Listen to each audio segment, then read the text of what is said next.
Assalomu alaykum hammaga, yaxshimisizlar, charchamayapsizlarmi? Xudo xohlasa yangi proyektga start berdik. Bizda YouTube kanalimizda endi xudo xohlasa darsliklar bilan tanishib borasizlar. Qay tartibda sohani olib shu noldan boshlab pik darajagacha, oxirgi nuqtasigacha bo'lgan qismigacha qisqacha to'xtalib o'tgan holda umumiy qolipni, umumiy nazariyani berishga harakat qilamiz.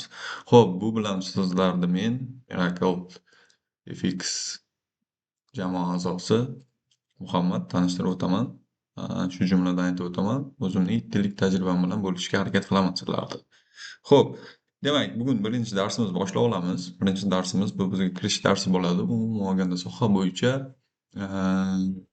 bilishimiz kerak bo'lgan birinchi qadam sifatida qabul qilamiz.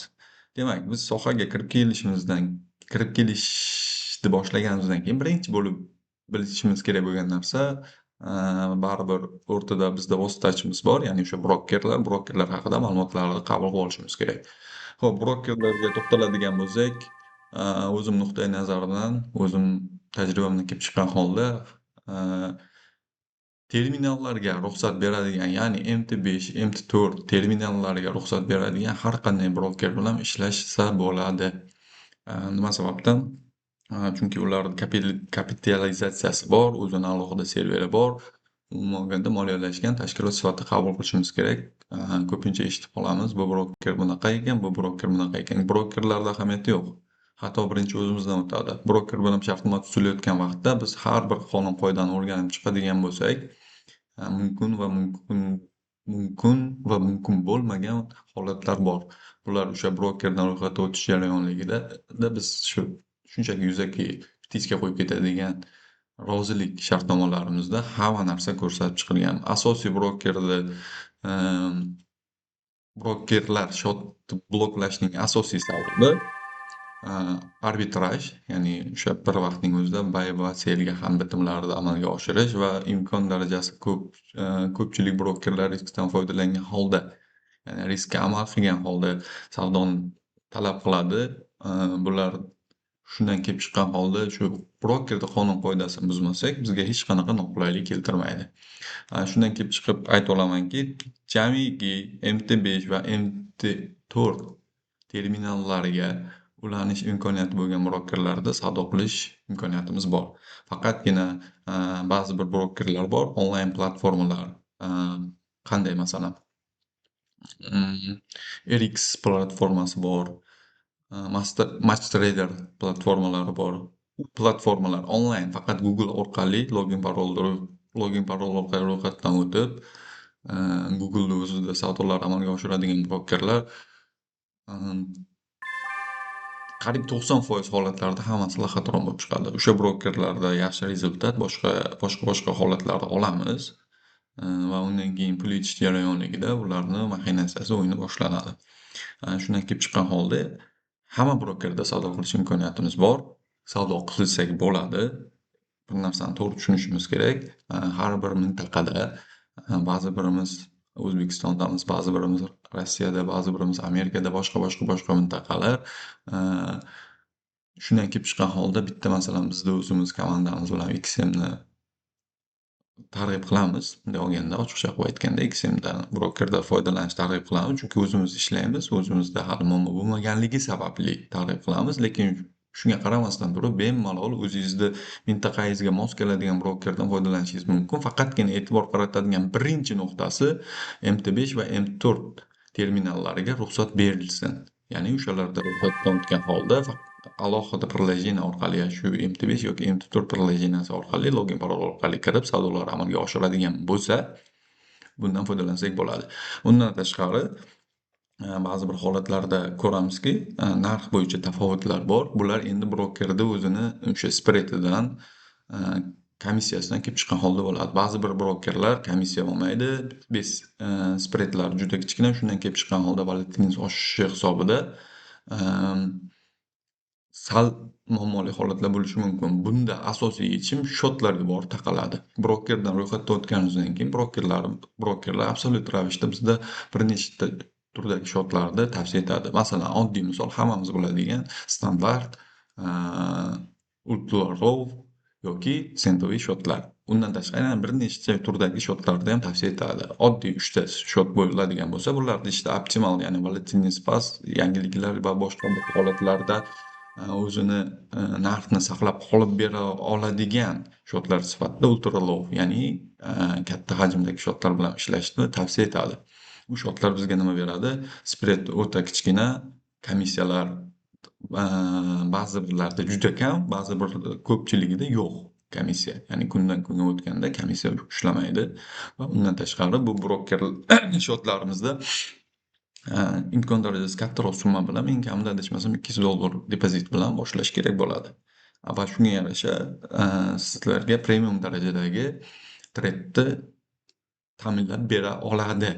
Men o'zim ham shu, masalan, XM o'zi bo'ladigan bo'lsa ultra low'da foydalanaman. Faqatgina bitta kamchiligi, XMda ko'pchilik faqat to'ldirilgan depozitga nisbatan qo'shimcha kredit olish maqsadida standart shotdan foydalanadi. Bunda to'g'ri, masalan, birinchi $200 to'ldirishda sizga 100%lik, $300 50% va qolgan $10,000 bo'lgan to'ldirishda 20%lik sizga kredit, ya'ni qo'shimcha balans beradi.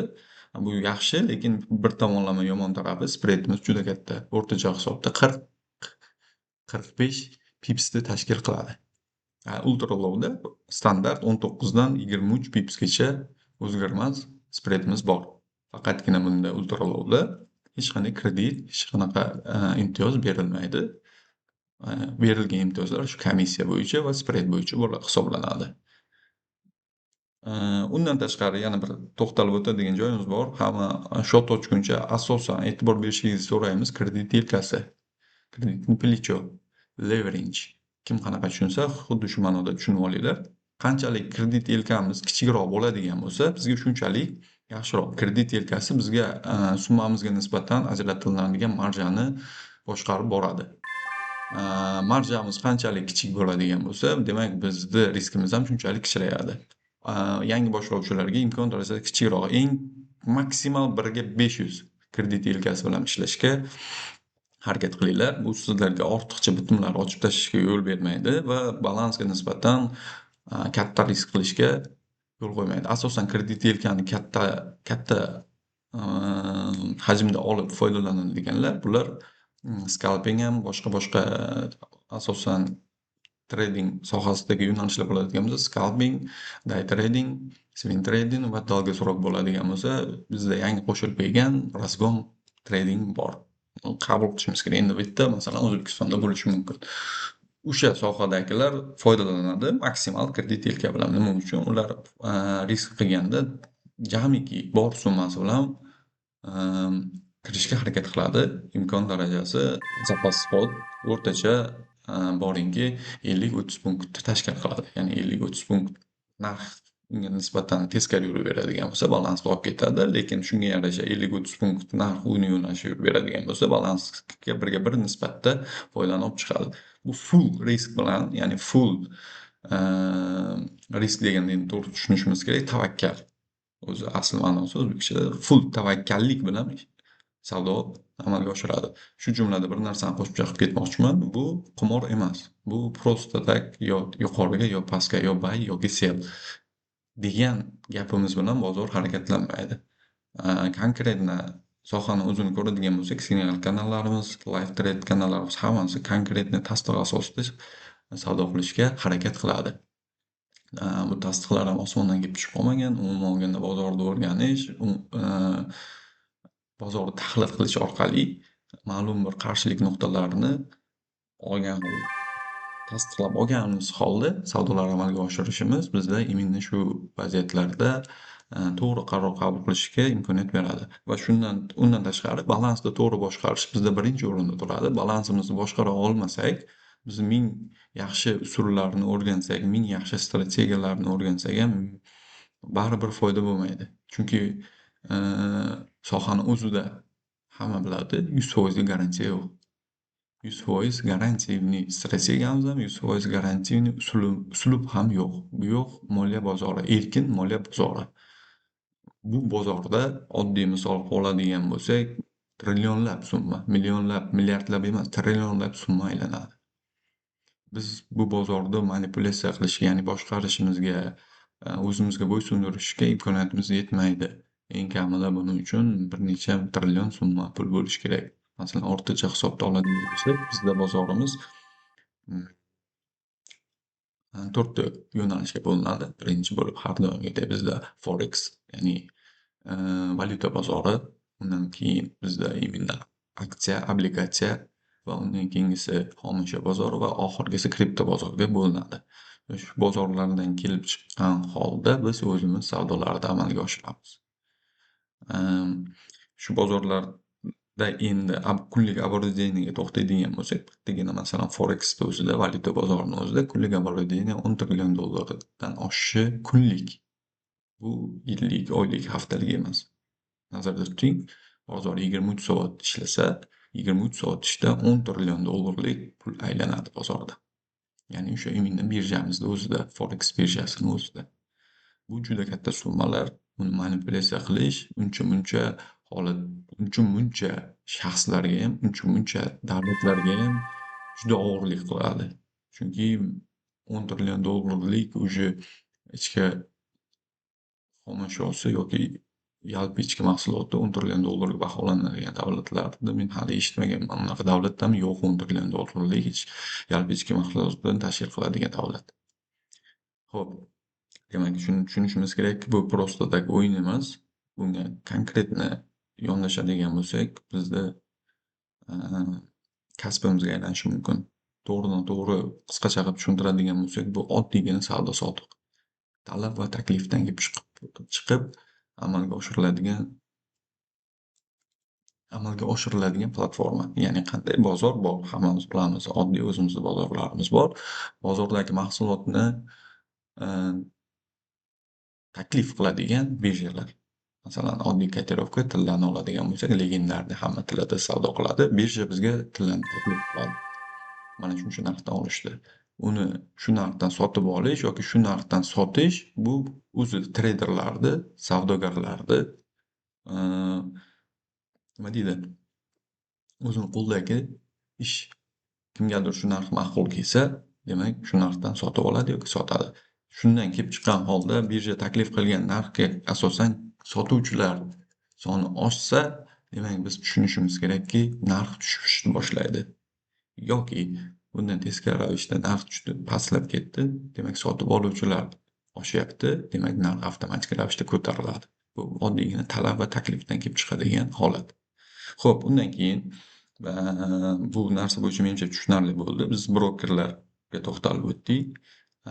Shotlar bo'yicha to'xtaldik va shotlarni boshqarish uchun kredit yelka uchun alohida to'xtaldik va bozordagi asosiy qonun-qoidalar, ya'ni bu просто так o'yin zonasi emas, erkin moliyaviy bozorligi haqida tushuncha berib o'tdik.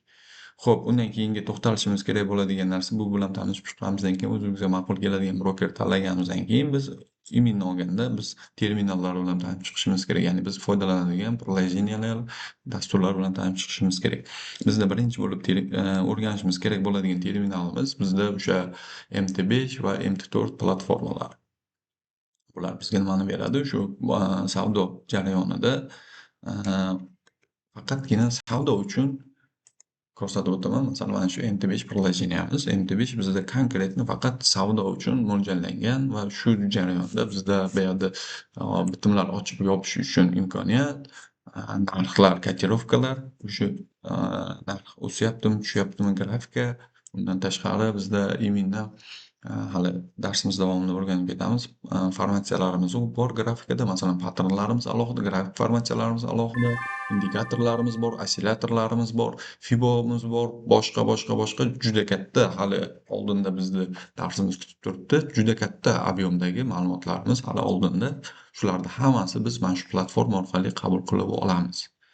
Bu bizda nimani beradi? Bizda asosan tushunishimiz kerak bo'ladigan narsa, o'rganib olishimiz kerak, boshlovchilar o'rganib olishi kerak bo'ladigan holat, biz o'sha brokerdan ro'yxatdan o'tganimizdan keyin именно broker bizda platforma uchun dostуп, ya'ni login, parol bergandan keyin uni avtomatik ravishda Googledan skachat qilib olgan holda MT5 bo'lsa MT5, MT4 bo'lsa MT4 platformalarini skачать qilib olgan holda foydalanishimiz mumkin bo'ladi. Endi shu o'rinda bir savol tug'ilishi mumkin. Nima sababdan MT4 va MT5 platformalari bor? Faqatgina bitta platforma bo'lsa bo'lmasmidi? Degan savol tug'ilishi mumkin. Hop, platformalardan kelib chiqadigan bo'lsak, asosiy polavtomat va avtomat robotlar, asosiy indikatorlar MT4 platformasiga o'rnatiladi. Ya'ni bizda qo'shimcha yordam ko'rsatadigan yoki umuman olganda bizni o'rnimizda savdo qilish imkoniyatiga ega bo'lgan robotlarimiz, avtomat bo'lsin, polavtomat bo'lsin yoki asosiy indikatorlarimiz bizda MT4 platformasiga o'rnatiladi. MT4 platformasi algo trading uchun optimal yechim sifatida ko'riladi. MT5 platformasiga keladigan bo'lsak, bu уже inson omili bilan savdo qilish jarayonida qanday desam bo'ladi, instrumentlar jihatdan juda qulay va yaxshi ishlab chiqilganligi sababli bu inson omili bilan savdo qiladi. Ya'ni o'zingiz trade qilmoqchi bo'lsangiz, savdo qilmoqchi bo'lsangiz, MT5 platformasidan foydalanadi. Algo trading uchun MT4 platformasi idealniy hisoblanadi. Mana shu taraflama ikkita MT5 va MT4 va ularni ishlab chiqish vaqti bilan ham, ya'ni yangilanish jihatdan ham MT5 yangi avlod hisoblanadi, MT4 birinchi avlod hisoblanadi va undan tashqari MT3 boshqa platformalarimiz ham bor. Birinchi avlodlar, ikkinchi, uchinchi, to'rtinchi avlodlar shu ketma-ketlikda kelayotgan avlodlar va bular ishda optimali xuddi shu, faqatgina shu ikkita holat uchun bittasi algo trading uchun yaxshi bo'lsa, ikkinchisi imенно yangilangan versiyaligi sababli instrumentimiz ko'proq va foydalanish uchun qulayroq tarzda ishlab chiqariladigan. Xo'p, bu bo'yicha tushunarli bo'ldi. Endi davom etamiz. Brokerdan ro'yxatdan o'tganimizdan keyin bizga berilgan login parol, ya'ni dostupimiz uchun biz shu MT5 platformasidan asosan foydalanamiz. Chunki algo trading keyingi bosqichimiz. Buning uchun biz birinchi bo'lib, masalan, shotimizni o'zimizga olishimiz uchun fayl bo'limiga o'tamiz. Bu yoqda bizda mana turibdi, открыть счет bor. Открыть счетni bosamiz va bizga kerakli serverni tanlab olamiz. Qaysi brokerdan o'tgan bo'lsangiz, broker o'zi avtomatik ravishda server beradi. Server tanlaganimizdan keyin bizda o'sha server, masalan, keling, bu yerda XM turibdi. Endi Xnestni ko'ramiz. Xnest.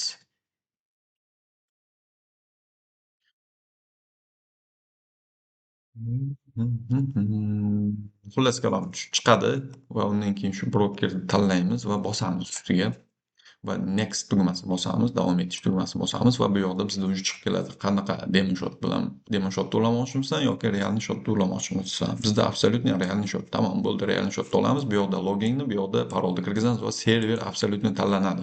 O'sha berilgan ma'lumotlarga e'tibor bilan qaraladigan bo'lsak, bizda serverimiz beradi. Har bir server har bir davlat uchun alohida va har bir shotning o'zidan kelib chiqqan holda. Masalan, o'sha asosan tushuntirdik-ku, 3 ta shot bo'yicha qiziqdik. Birinchi standart, ultra low va centimeter shot. O'shalardan kelib chiqqan holda serverlar ham hammasi almashadi. Shu holatdan kelib chiqqan holda bizda taqdim etgan server bo'yicha tanlaymiz, loginni kiritamiz, parolimizni kiritamiz va finishni bosamiz. Bizda shu bilan shotimiz avtomatik ishga tushadi. Ishga tushganini mana pastdan ko'rishimiz mumkin. Bizda mana bu yerda уже yashil bo'lib, nima deydi, загрузка berish kerak va undan keyin bizga kerakli joyi именно fayl bo'limiga o'tamiz. Fayl bo'limiga o'tamiz. Ya'ni nima kerak bizga? Uzr, vid bo'limiga o'tamizda obzor рынок, bozor ko'rinishi degan. Bu yerda bizda faqatgina o'sha bizda kerakli bo'lgan paralarimiz, qaysi paralar uchun savdo qilishimiz mumkin bo'lgan. Xo'p, XNestda 1564 ta paramiz bor ekan. Bizda hozir основной bu yerda 12 ta para ochiq turibdi. Jami lekin 1564 ta para. Para deganda bir narsa tushunishimiz kerak. Bizda masalan gold tilla oladigan bo'lsak, HUSD, ya'ni tillani dollarga nisbati hisoblanadi. Именно EURUSD, yevroni dollarga nisbati, ustida JPY, dollarni Yapon yenasiga nisbati. Xuddi shu tartibda bular para bo'lib hisoblanadi. Bizda endi основной dollar shotda savdo qilganligimiz sababli asosan ustida paralari, ya'ni dollar parasi qo'shilgan, dollar indeksi qo'shilgan paralar bilan ishlaymiz. Para deganda shu narsani tushunib olishimiz kerak. Para demak bizda именно biz savdo qilmoqchi bo'lgan instrumentga faoliyat olib boradigan summamizni kombinatsiyasi. Ya'ni именно HU ustida yoki gold ustida bizda именно tillani dollarga nisbati sifatida olinadi. Demak, biz shuni tushunishimiz kerak. Masalan, hovuzida dollar indeksi tillaga nisbatida masalan har bir narxi bizda narx kotirovkasi ham hammasi hisob-kitob bo'yicha ketgan. Valyutniy paralarda bir yevro yoki bir yuan xuddi shu tartibda olinadigan bo'lsa, dollarga nisbat masalan o'zimizda ham bor-ku. $1 masalan so'mda 12.000 falon 12.000 falon so'm turadi. Xuddi shu tartibda nisbatda olinadi va kurs har doim o'ynab turadi. Mana shu tartibda biz bu yoqda именно kotirovkalarni olishimiz mumkin. Bizda masalan bunda hozir 1564 ta kotirovkamiz bor. Biz o'zimizga kerak bo'lgan kotirovkani просто так olamiz. Masalan, keling Ethereum va ekranga tashlaymiz qaytib. Ozroq kutamiz.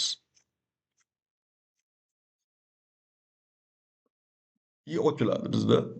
Ochilgandan keyin bu уже shart emas, pastda mana уже avtomatik paydo bo'lib qoladi hammasi. Nechta kotirovka oladiganimizga shuncha kotirovka avtomatik paydo bo'lib qoladi va bu holatda bizda именно xo'p, grafikamiz birinchi ochilgan paytda bu holatda bo'lmaydi. Endi menda nastroykalarim bor. Shundan kelib chiqib, bu hozir shunaqa ko'rinib turibdi. Xo'p, mana bu holatda bo'ladi. Olgan paytimiz birinchi bo'lib bizda xuddi shunday grafika ko'rinib turadi va bundan keyin biz buni grafikamizda o'zimizga moslashtirib, hamma o'zidan kelib chiqqan holda moslashtirib nastroyka qilish imkoniyati bor. Xo'p, nastroyka bo'limi uchun ekranning o'ng tomonini bosamiz va svойства bo'limidan svойства bo'limini tanlaymiz. Bu yoqda bizda xuddi shunday oyna chiqib keladi. Bu yoqda ham umuman bizga kerakli parametrlarimiz bor. Xo'p, hozir bunga qiziqmaymizda va biz o'zimizni именно shu platformadagi ekranimizni nastroykasiga o'tamiz. Xo'p, fonoviy rejim black qorada turibdi. Demak, kimda qora ma'qul bo'lsa qora qolsin. Masalan, men uchun oq. Oqqa olib o'tamiz. Xo'p, tekst bu ham oq. Biz endi fonni qora qilganimizdan keyin tekstni avtomatik ravishda qoraga o'tkazib olamiz. Xo'p, setka kerak emasmi? Bo'ldi, avtomatik oqqa o'tkazasiz, setkani olib tashlaydi. Xo'p, undan keyin barrel свеча, barrel vniz, barrel вверх, barrel vniz. Vверх yuqoriga o'suvchi, ya'ni bizda medvejiy trend, ayiq trendi men har doim ko'k qilaman. Xo'p, ko'k, vniz pastga tushuvchi, uzr, вверх buqa trendi, vniz ayiq trendi deb aytiladi. Ya'ni bu o'suvchi va tushuvchi trend. Qizil va undan keyin bichi o'z nomi bilan buqa olamiz ko'kka, medvejiy olamiz avtomatik ravishda qizilga. Xo'p, bizda keyin qolgan narsalarni o'zgartirish shart emas. Stop loss avtomatik qizil rangda tursin, ochilgan limitkalar yashilda, ochilgan именно bu spread, boshqa narsalar bor, bularni o'zgartirish shart emas. Xo'p, bu bizga уже grafikamizni birinchi shakllanishini oldik. Undan keyingisi bizda обществоga o'tamiz. Обществоdan bizdan qanaqa barrelda savdo qilasizmi, yapondami, liniyadami? Bizda absolyutно yaponskiy свеча kerak va undan keyin avtomat turishi ham mumkin. Mana buni yoqib qo'yadigan bo'lsak, fikskarivatsiya masshtab. Xullas kalom masshtabni ushlab turishni yoqib qo'yadigan bo'lsak, biz grafikada yaxshi foydalanishimiz mumkin bo'ladi. Chiroyliroq, ya'ni kattalashtirib, kichraytirish emas, boshqa jihatlarda ancha osonlashib oladi. Bosamiz okeyni, bizga grafikamiz to'g'rilab beradi va undan keyin mana biz o'shani fiksatsiya masshtabni yoqib qo'yganligimiz uchun narxni biz именно tepaga, pastga, boshqa yurgizishimiz mumkin bo'ladi. Demak, bizda bu indikator kerak emasmi? Bo'ldi, o'ng tomon bosamiz. Indikator ustiga tez-tez bosamizda biroz okey. Udalni beraveramiz. Bo'ldi, bizdan qoldi. Va undan keyin biz kerakli shablonni o'zimizga grafikada kerakli shablon olganimizdan keyin avtomatik ravishda yana o'tgan hol o'ng tomonni bosib shablon bo'limiga o'tib, saqlanch shablon bo'limidan har safar shundan faqat foydalanish uchun saqlab qo'yishimiz mumkin. Masalan, 111 bo'ldi, tamom. Undan keyin bizda именно shu holat bo'yicha keladigan bo'lsa, yana shu birinchi bizda shu holatga tushib birinchi ochgan boshqa grafiklar qo'shsak mana shu holatda bo'ladi va undan keyin shablon bo'limiga o'tib biz именно shu o'zimiz nastroykamiz bir-birida bosadigan bo'lsak, o'zimizni nastroykamizga avtomatik ravishda qaytarib beradi.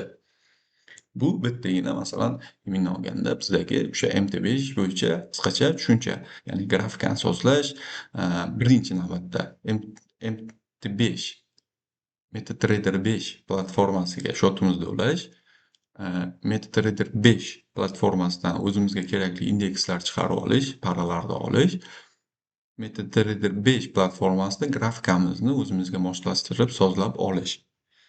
Kimga qanaqa ma'qul keladigan bo'lsa, shu holat bo'yicha sozlab olish va undan keyingi biz o'rganishimiz kerak bo'ladigan asosiy platformalarimizdan biri TradingView dasturi bo'lib, TradingView dasturimiz aslida Google akkaunt orqali, Google platformasi orqali kiriladi, olinadi, ochiladi. Bu ham xuddi shu, faqatgina bunda yaxshi tarafi bizda serverlarimiz bo'yicha yaxshi ma'lumotlar bor. Masalan, har bir bozordagi bunda platniy va besplatniy versiyalari bor.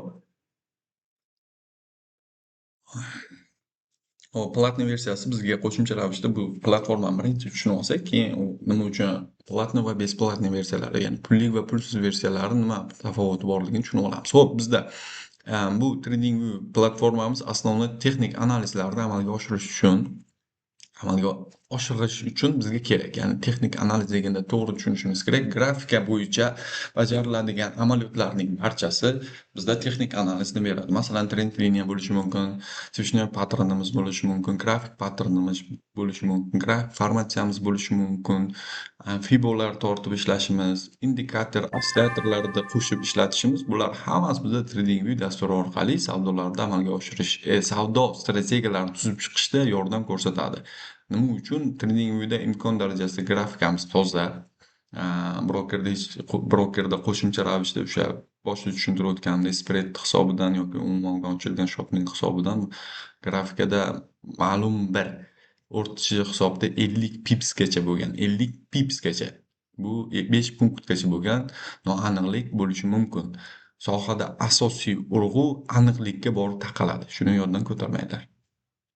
Sohada aniqlik va eng kichik narsalar bizda sohani asosiy fishkasi bo'lib xizmat qilishi mumkin. Shundan kelib chiqqan holda biz TradingView dasturi orqali biz texnik analizlarni amalga oshiramiz. Texnik sohani o'zi ikkita texnik va fundamentalga bo'linadi. Fundamental analiz bo'yicha hozir keyingi platforma bo'yicha tushuntirib o'taman. Demak, texnik analizimiz bo'yicha bizga kerak bo'ladi. Bunda imенно bizda juda ko'p kotirovkalar, mana ko'rishlaring mumkin, chizmalar chizish uchun, fibo tortishimiz uchun, boshqa holatlar uchun bitimlarimizni imzolash, ma'lum bir strategiyalarda foydalanadigan qo'shimcha nima deydi, uskunalarimiz, boshqa holatlarimiz, undan tashqari qariyb jamiki milliondan ortiq indikator, ostsillator, boshqa hamma narsamiz mana shuni o'zida jam bo'lgan. Jamlab olgan o'zida.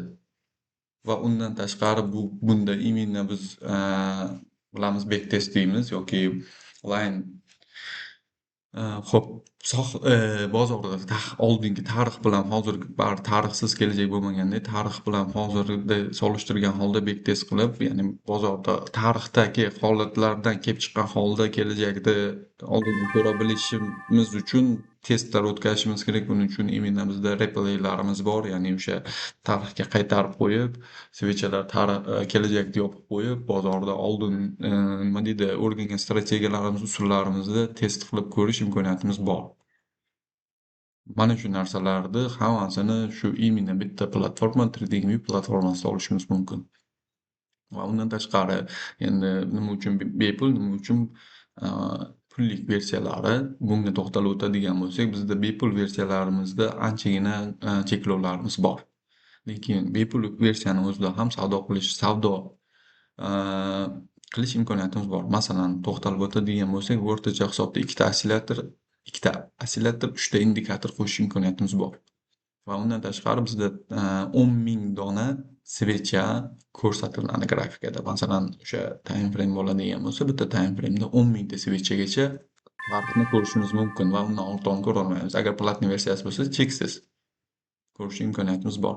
Va imенно replayga to'xtaydigan bo'lsak, replay platniy versiyada xohlagan time frameda ko'rishimiz mumkin, replay qilib, faqatgina besplatniy versiyada faqatgina D1 time frameda biz imенно shuni replay qilib ko'rish imkoniyatimiz bo'ladi.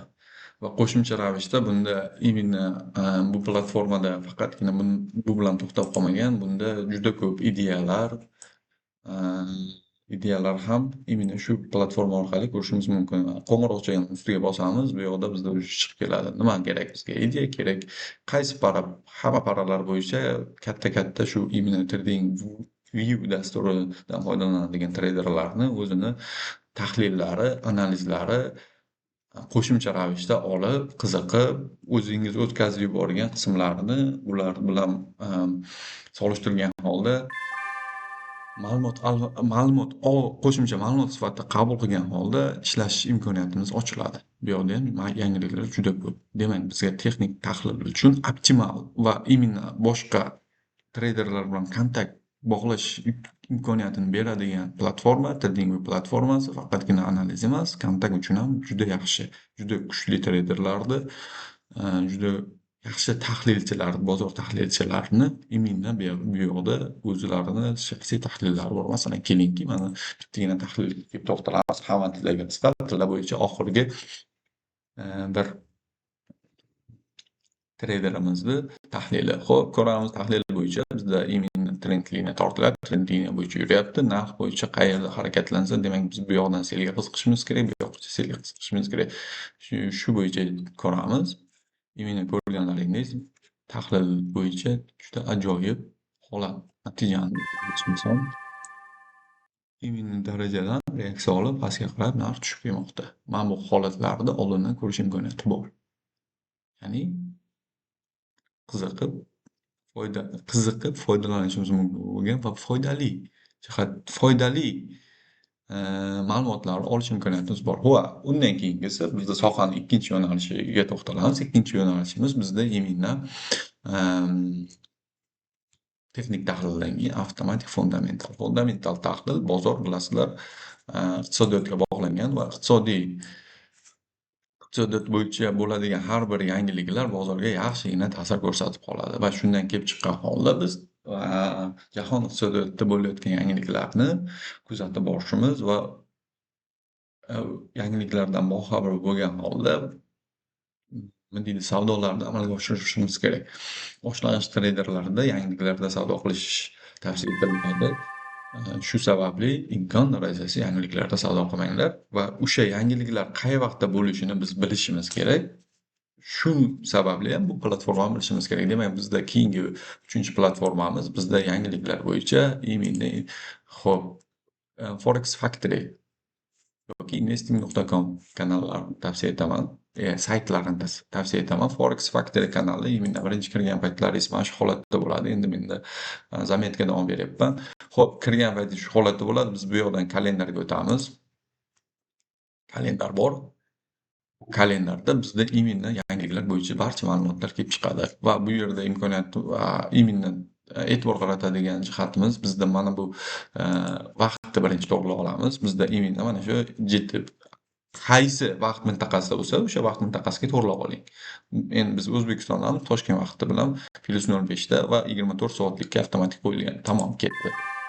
O'rnatamiz va undan keyingi filtrovkamiz bizda yangiliklarni imkon darajasi ko'p, nima deydi, ana bu chalg'imasligimiz uchun filtrovkasi bor. Masalan, faqat ustida paralarda savdo qilyapsizmi, ustidan tanlab qo'ygan holda har bir ekonomik vaziyatlar, ya'ni iqtisodiy vaziyatlarda hammasini tanlaymiz va bizda именно eng kuchsiz bu bizda asosiy kuchsiz, yarim, o'rta va yuqori kuchli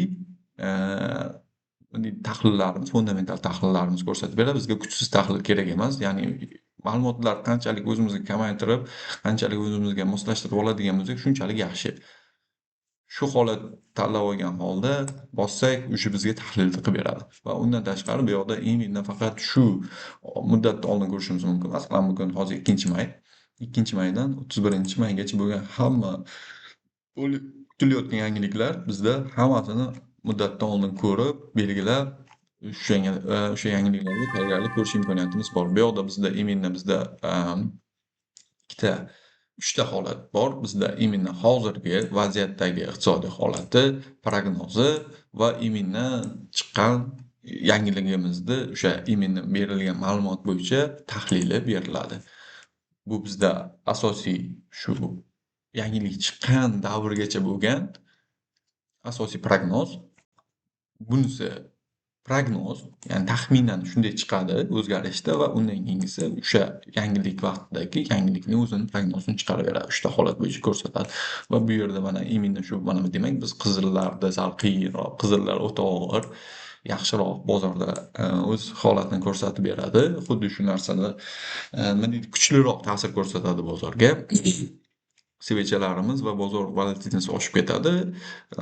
Zarg'aldoq ranglisi, ya'ni o'rta kuchlanishdagilari, demak kuchlidan keyin va sariq va oqi borda oqni olib tashladik avtomatik ravishda. Va yangilikka e'tibor qaratadigan jihat tushuntirib o'taman. Yangilikda основной svechalar birinchi настройкасida qilib oldik. Qizil va ko'k. Demak, yangiligimiz qizil, ya'ni kutilayotgan prognozga nisbatan past chiqadigan bo'lsa, demak bizda основной boshqa paralarda, masalan, umuman olganda tillarda o'sishni ko'rishimiz mumkin. Buni qanday tushunishimiz kerak? Bu именно hamma yangilik dollar indeksi haqida bo'lyapti. Ya'ni dollarning qadrlanishi yoki qadrsizlanishiga doir yangiliklarni biz tanlab oldik bu yoqda. Dollar demak qadrsizlansa, avtomatik ravishda tushunishimiz kerak, tilla qadrlanadi. Qizil chiqdi degani bu dollar qadrsizlanyapti degani. Demak, tilla indeksimiz o'sishni boshlaydi. Yashil chiqadigan bo'lsa, demak dollar indeksi qadrlanyapti. Dollarga bo'lgan talab oshyapti, dollarga bo'lgan dollarda imkoniyatlar kengayapti va shundan kelib chiqqan holda tilla indeksi tushishni boshlaydi avtomatik ravishda. Mana shu oddiygina tushuncha va bu haqida hali qo'shimcha chuqurroq darslik qilib berishga harakat qilaman fundamental tahlil bo'yicha. Uni keyingi darslarda ko'ramiz. Hozir endi sal o'tadigan qismlarimiz juda nima deydi, tushuntirib berishim kerak bo'lgan joylari juda ko'p. Sekin-sekin bozorga kirishni tushunib olsak, qolgani sekin-sekin bo'laveradi hammasi. Xo'p, demak, bizda bu bo'yicha tushuncha bo'ldi. Demak, terminallar bo'yicha tushunib oldik. Foydalanadigan dasturlarimiz va platformalarimiz bo'yicha tushuncha bo'ldi va undan keyin bozor turlariga borib taqaladigan joyi bor. Xo'p, bozor turlariga borib taqaladigan bo'lsa, boshida bir qo'shimcha qilib tushuncha berib ketdim. Bozor asosan 4 ta turga bo'linadi. 4 ta tur deganda qanday? Bizda fond bozori, xomashyo bozori, aksiya bozori va kripto bozori. Bularda asosan bir-biridan farqi har bir bozor o'zining yo'nalishi bo'yicha savdolarni amalga oshiradi. Masalan, fond bozor faqatgina valyuta birliklari orasidagi savdolar bilan amalga oshiriladi. Bunda asosan banklar asosiy rol o'ynab beradi. Ya'ni banklar o'rtasida valyuta ayirboshlash birinchi o'rinda turadi butun jahon iqtisodiyoti bo'yicha, chunki hamma o'zining valyutasidan boshqa valyutalar faqatgina banklar orqali ayirboslanadi. Shundan kelib chiqqan holda birinchi o'rinda bularda forex bozorini oladigan bo'lsak, ya'ni fond bozorini oladigan bo'lsak, bizda valyuta bozori banklar o'rtasidagi asosiy sotishni bilan ish olib boradi va bu bozorda asosiy jihatlarga to'xtaladigan bo'lsak, volatilность past. Qay ma'noda tushuntiraman? Volatilность past deganda kunlik narxning yurishi juda kam. Ya'ni qay ma'noda kam? Tilla yoki imенно xomashyo yoki imенно nima deydi, kripto bozoriga nisbatan anchagina sekinroq va kamroq yuradi bu bozor. Volatilность past, haftada 5 kun ishlaydi, kunda 23 soat aktiv. Bunda Lengirdan paralar Euro USD, ustida JPY, ustida GUMS. Asosiy kuchli paralar hisoblanadi. Yaxshiroq ishlash imkoniyati bor ham. Ya'ni qanday? Yevro bilan dollarning nisbati, Yaponiya yenasi bilan dollarning nisbati, britanskiy funt bilan dollarning nisbati. Mana shu 3 ta bozor yaxshiroq yuradi. Avstraliyskiy bor, boshqa bor. Ular endi bir narsaga to'g'ri, bu bozorga yana katta fokus bilan qarashimiz kerak bo'lgan jihati bor. Imkon darajasida rivojlangan davlatlar pul birliklari bo'yicha kombinatsiyalardan foydalansak va ittifoqdosh davlatlar o'rtasida pul birliklari bo'yicha kombinatsiyalardan foydalanadigan bo'lsak, biz imkon darajada yaxshiroq daromad olamiz. Shundan kelib chiqqan holda bir narsa, nima uchun bu 3 ta parolni taklif etyapman? Rivojlangan davlat nima? Xitoy yo'q, nimaga Rossiya yo'q degan savol bor. Amerika bilan Xitoy va Rossiyani ittifoqdoshligi yo'q. To'g'ri, rivojlangan davlatlar, lekin ittifoqdoshligi yo'q. Lekin Yaponiya Amerika bilan ittifoq, Angliya Amerika bilan ittifoq, Yevropa Amerika bilan ittifoq. Shundan kelib chiqqan holda 3 ta davlat ham rivojlangan davlatlar tashkilotiga a'zo va bittasi imino olganda qit'a bo'yicha katta объёмli pul оборотынisiga ega, ya'ni yevroni oladigan bo'lsak. Mana shundan kelib chiqqan holda asosiy foydalanishimiz mumkin bozorda manipulятsion holatlarni kamroq, aaa, umuman olganda ko'rmaymiz ham manipulятsion holatlarni. Real bozor vaqtidagi holat bo'yicha yurib beradigan va именно yaxshiroq profit qilishimiz va texnik tahlillarimiz yaxshiroq, fundamental tahlillarimiz yaxshiroq o'xshaydigan paralarimiz EURUSD, ustida JPY, ustida GUMS paralari hisoblanadi. Undan keyingi paralarimiz, undan keyingi именно bizda bozorimiz, xomashyo birjasi. Xomashyo birjasida именно nima desam, hop, bug'doydan tortib urangacha bo'lgan hamma xomashyoni o'z ichiga oladi. Ya'ni yer usti va yer osti boyliklarining barchasi xomashyo bozoriga to'g'ri keladi. Unda именно tilla, oltin, kumush, undan tashqari bug'doy, arpa, qahva, hamma narsa bor. Xomashyo bozori o'z nomi bilan barcha xomashyoni o'z ichiga oladi. Bular ichida eng ommabopi bizda asosan asosiy ikkita tilla va neft hisoblanadi va qo'shimcha ravishda ko'pchilik yana kumushda ham именно savdo qilish uchun qo'shib olishadi. Ya'ni tilla va neft asosiy, kumush qo'shimcha 3-para bo'lib kirib keladi. Va undan tashqari juda ko'p paralar bor. Faqatgina bozorda yaxshiroq rol o'ynaydigan va bozor yaxshiroq his qilish imkoniyatini beradigan bizda shu 3ta para, ya'ni tilla, kumush va neft. Bu ham xuddi shunday haftada 5 kun ishlaydi. Kunda 23 soat, lekin volatilность baland. O'rtacha hisobda, masalan, hisob-kitob bo'yicha nuqtai nazardan to'xtaydigan bo'lsak, bitta tillani eng minimal qiymatda, nominal qiymatda harakatlanishi o'rtacha kunlik boringki 600 punktdan 1200 punktgacha yetadi. Bu degani qanday? 600 punktimiz eng minimal, hozir unga ham kelamiz, lotlar bo'yicha tushunchaga ham kelamiz. Eng minimal ko'rsatkichda $60 tashkil qiladi. Ya'ni 0.01 da 600 punktimiz $60 tashkil qiladi. 1200 punktimiz o'rtacha hisobda $120 tashkil qiladi 0.01 da eng minimal lotda. Endi tushunarli bo'ldi. Bu volatilность juda baland degani. Ya'ni agar minus ketadigan bo'lsa ham eng minimal lotda agar biz noto'g'ri tarafdan kirib olsak, maksimal kun davomida yo'qotishimiz bo'lgan summamiz $60 dan $120 teng bo'lishi mumkin va undan ham katta bo'lishi mumkin. Bu o'rtacha hisobda hisoblanganda. Undan ham katta yurib beradigan joylari bor, vaziyatlarimiz bor. Xo'p, undan keyingi bozorimiz именно bizda fond bozori. Fond bozori imkon darajasida endi bizning sohamiz o'zida unchalik nima deydi, rivojlangan emas. Nima uchun deganda fond bozori asosan yangiliklar asosida harakatlanadi. Ya'ni kunlik aylanma harakat unchalik katta emas. Faqatgina jamlanmalar bor. S&P paralarimiz bor. Ya'ni bir necha katta kompaniyalarni aksiyalarini, obligatsiyalarini qo'shimcha S&P paralar, masalan S&P 500, S&P 500, S&P 100, S&P 300, S&P 50, S&P 30 paralarini bilamiz. Bu paralar prosta yaxshiroq savdo qilishi nima uchun? Masalan S&P 500, S&P 500 da oladigan bo'lsak, bu 500 ta yirik kompaniyalarni aksiya jamlama paketini kotirovkasi hisoblanadi. Endi asosiy bizda tushuncha bo'lyaptiki,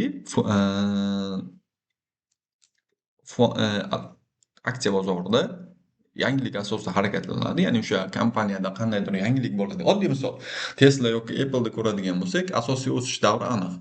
Qachonki kompaniya bir yangilik chiqarib beradigan bo'lsa yoki imенно kompaniyada qanaqadir yo salbiy yoki ijobiy yangilik bo'ladigan bo'lsa, kompaniya kotirovka narxlar o'ynashni boshlaydi. Va shundan kelib chiqib tushunishimiz kerakki, kompaniya bo'yicha bo'ladigan yangilik bozorga ta'sir ko'rsatadi. Ammo lekin hamma kompaniya har kuni yangilik bera olmaydi. Lekin 500 ta kompaniya bo'lgandan keyin baribir yangilik bo'ladi. Kunlik, soatlik o'zining yangiliklari bo'ladi va narx shunga yarasha yaxshi harakatlanib beradi. Xo'p, bu bozorga to'xtaladigan bo'lsak, bunda ham volatilность yaxshi, yomon deyolmaymiz. Valyutaga nisbatan yaxshi volatilность, ya'ni narx yaxshi yurib beradi. Bu ham именно qolgan bozorlarga o'xshab haftada 5 kun kunda 23 soat ishlab beradi. Xo'p, oxirgi bizda yangi qo'shilgan, ya'ni 90-yildan buyog'ida qo'shilgan bozorimiz bor. 90-yildan buyog'iga qo'shilgan bozorimiz kripto bozor bo'ladi. Bu o'ta bir agressiv hisoblanadi. Nima uchun? Har bir masalan, misol qilib oladigan bo'lsak, har bir narsa iqtisodiyot nazariyasidan kelib to'xtaladigan bo'lsak, hamma narsa inflyatsiyasi yoki boshqa holatlar bo'yicha o'z xarakteriga, harakatiga ega. Uni oldindan o'qish imkoniyati bor. Oddiygina masalan tillarni oladigan bo'lsak, bu avtomatik ravishda faqat o'suvchi. Nima sababdan? Tilla qiymati, nominal qiymati o'zgarmas, lekin dollarning nominal qiymati yillik inflyatsiya hisobidan va boshqa holatlardan kelib chiqqan holda xohlasak xohlamasak valyuta har yili inflyatsiyaga uchraydi va qiymat tushishi borib boradi. Va shundan keyin ishonishimiz mumkinki, shu bugun tillarni именно yetarli balans bilan bay olib qo'ysangiz, siz hammasi bo'yi baribir foydaga chiqasiz. Bugun bo'lmasa, yilda oxirigacha baribir foydaga chiqasiz. Pik darajada bay olib qo'yilgan bo'lsa, masalan, qariyb biz 6000 ga yaqinlashdik-ku, $6000 tillarni. 6000 da olib qo'ygan bo'lsangiz ham baribir yilda oxirigacha baribir chiqasiz. Sababi asosan tillar nominal qiymati o'zgarmaydi tillarni hech qachon. Tillarni nominal qiymati hech qachon o'zgarmas. Chunki unga nima deydi, tillarni o'rnini bosib beradigan boshqa bir xomashyo yo'q. Ya'ni bu monopoliya, bozordagi monopoliyalashgan para, tillar yoki mahsulot. Demak, dollar lekin inflyatsiyasi bor. Chunki dunyo bo'ylab 100 dan oshiq pul birligi bor. Va dollar именно bilasizlar, любой summa, любой narsa, xohlagan narsamiz bu yil 2026-yil bunaqa qiymatda bo'lsa, 2027-yil boshqa qiymatda bo'ladi. Ya'ni pasayish qiymatiga ega bo'ladi. Buni asosiy sabablarini tushuntirib o'tib ketaman. Aholi soni oshishi, aholini ta'minot bo'yicha nima deydi, ta'minotini qoplash, qishloq xo'jaligiga bog'liq, iqlimga bog'liq, urushlarga bog'liq, hamma narsaga. Odamzod yashayaptimi, demak, har doim bizda riskimiz bor, har doim bizda yo'qotishimiz bor, har doim bizda inflyatsiyamiz bor. Shuning hisobidan xuddi shunday. Shuning uchun bu именно bizda Bitcoin yoki именно kriptovalyutada lekin bunaqa joy yo'q. Bunda именно bozor bo'lishi mumkin. 2026-yil Bitcoin narxi tushishi. Bo'lishi mumkin 2027-yil narxi o'sishi.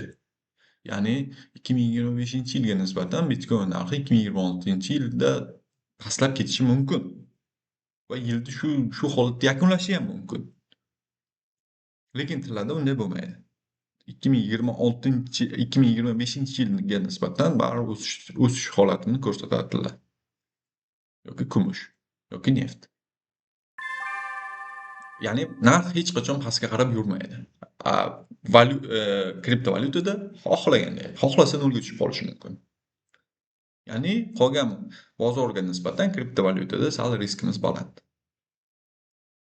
Chunki bunda garantiya yo'q. Bitok dollar, shu hozir Bitcoin dedim. O'sha Bitcoinni o'zini ham ko'radigan bo'lsak, masalan, ayni boshlanish narxi, startviy narx past bo'lgani bilan, u ko'rib turibsizlar 120 mingga chiqib, 60 mingga ham tushib ketyapti. Undan pastga tushib ketish ehtimolligi bor. Imminda faqat nima deydi, to'g'ri o'sib kelyapti. Bu ham endi jahondagi siyosiy holatdan kelib chiqqan holda. Bu ya'ni qay holatda tushunishimiz kerak? Hozir jahonda urush, любой nominal qiymatga ega bo'lgan narsalar, boshqariladigan narsalar sanksiyaga tushib bloklanib qolishi ehtimoli katta. Lekin kriptovalyutalar o'zlaringiz bilasizlar, asosiy fishkasi buni hech kim boshqara olmaydi va hech kim kuzata olmaydi hozircha. Shuning hisobidan unga bo'lgan talab oshib, sekin-sekin jamg'arish va kelajak puli deb ishonilmoqda. Balkim shundaydir, hech narsa deya olmaymiz. Biz kelajakni ko'ra olmaymiz. Kelajak puli deb ishonilmoqda va shuning uchun ham именно o'sishni ko'rsatib turibdi. Agarda jahonda hamma narsa joy-joyiga tushib, o'rniga tushib qoladigan bo'lsa, balkim katta ehtimol bilan narx tushishini keskin narx tushishini ko'rishimiz mumkin. Keskin deganda balkim o'sha 40 ming, 20 ming narxlar yana ko'rib qolishimiz mumkin Bitcoin'da. Endi bu meni fikrim. Demak, bozorlarimiz xuddi shu holatdan kelib chiqadi. 4 ta bozor imkon darajasi tushuntirib berishga harakat qildim va tushundilaring degan umiddaman. Xo'p, undan keyin e'tibor qaratadigan xo'p, imkon nima deydi, keyingi fokus qaratadiganimiz именно bozorlar tushuntirdim. Kriptovalyuta haftada 7 kun, kunda 24 soat ishlaydi. Ya'ni to'xtovsiz 24 ga 7 ishlaydi. Va undan keyin tushunishimiz kerak bo'ladigan narsa, bozor 23 soat ishlaydi deyapmiz. Bozor 23 soat bir mintaqa bo'yicha ishlamaydi. Ya'ni sessiyalar tizimi mavjud bozorda. Asosiy 3 ta sessiya, avvallar 4 ta sessiya edi. Qit'alar bo'linishi asosida, vaqt mintaqasi birligi asosida.